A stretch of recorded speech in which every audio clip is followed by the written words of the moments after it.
जो भी मुख्यमंत्री बना, कांग्रेस ने उसके वर्किंग स्टाइल पे कभी कंट्रोल नहीं किया।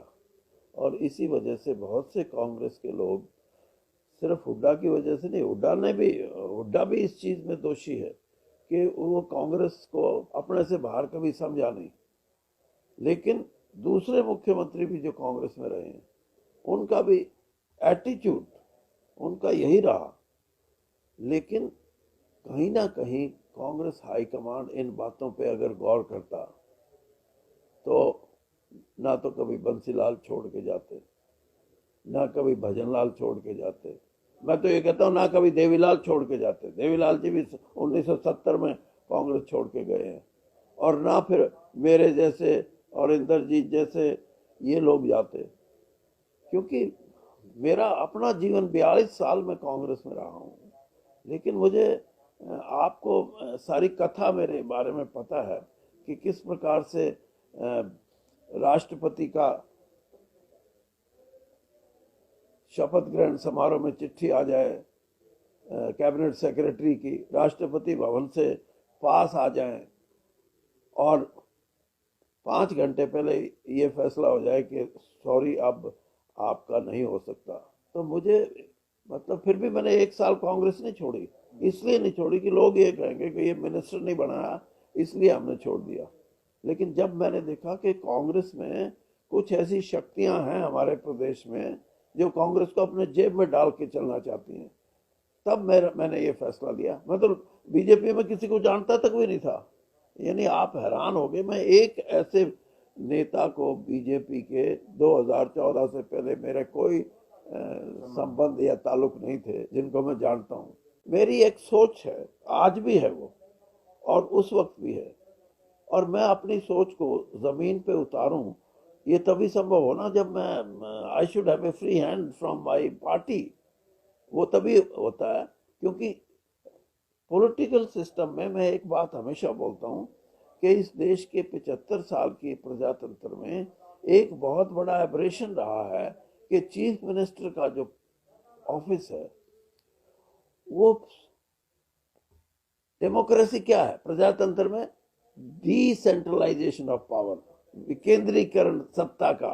लेकिन चीफ मिनिस्टर ऑफिस ऐसा है जिसमें विकेंद्रीकरण के बजाय उसका सेंट्रलाइजेशन हुआ है।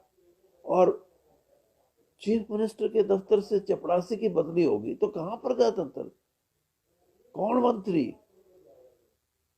किस मंत्री का क्या रोल? मैं 5 साल मोदी जी की कैबिनेट में रहा हूं, मुझे पता है कि वहां इस तरह की कभी भी, और सिर्फ मोदी जी की बात नहीं, कांग्रेस के टाइम में भी मुझे पता कि सेंटर में इंटरफेरेंस नहीं होता मिनिस्टर के काम काज में। यहाँ तो ये है कि और ये हरियाणा की बात नहीं, देशव्यापी है ये, कि चीफ मिनिस्टर का ऑफिस अब ब्रांच है प्रजातंत्र का। This is distortion of parliamentary democracy. 42 साल कांग्रेस में रहा, अब 8-9 साल से मैं बीजेपी में हूँ।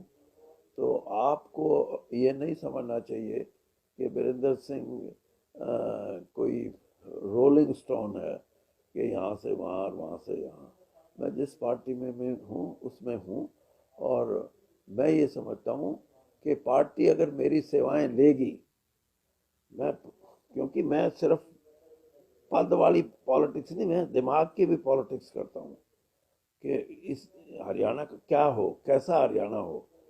और उसके लिए मैं 23 मार्च को शहीदी दिवस पे 1 लाख लोगों को इकट्ठा करूंगा। और उस प्रोग्राम में वो रैली नहीं होगी, वो होगा वीरेंद्र सिंह के साथी।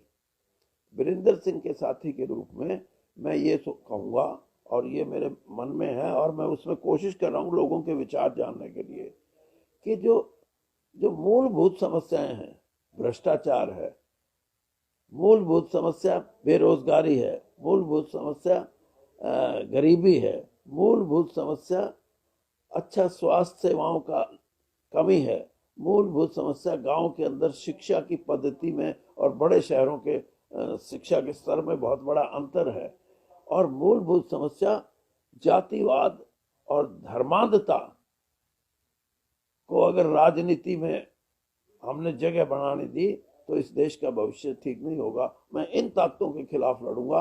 और 23 तारीख को मैं, जैसे प्रधानमंत्री जी बोलते हैं ना कि नहीं, प्रधानमंत्री जी बोलते हैं कि जय जवान जय किसान नारा दिया, उसके बाद 96 में लाल बहादुर शास्त्री जी ने ना, ये अपना वाजपेयी जी ने नारा दिया कि इसमें जय विज्ञान कर दो। और मैं ये कहता हूँ, 15 अगस्त को प्रधानमंत्री जी ने कहा कि मैं ये कहता हूँ कि इसमें जय अनुसंधान भी कर दो।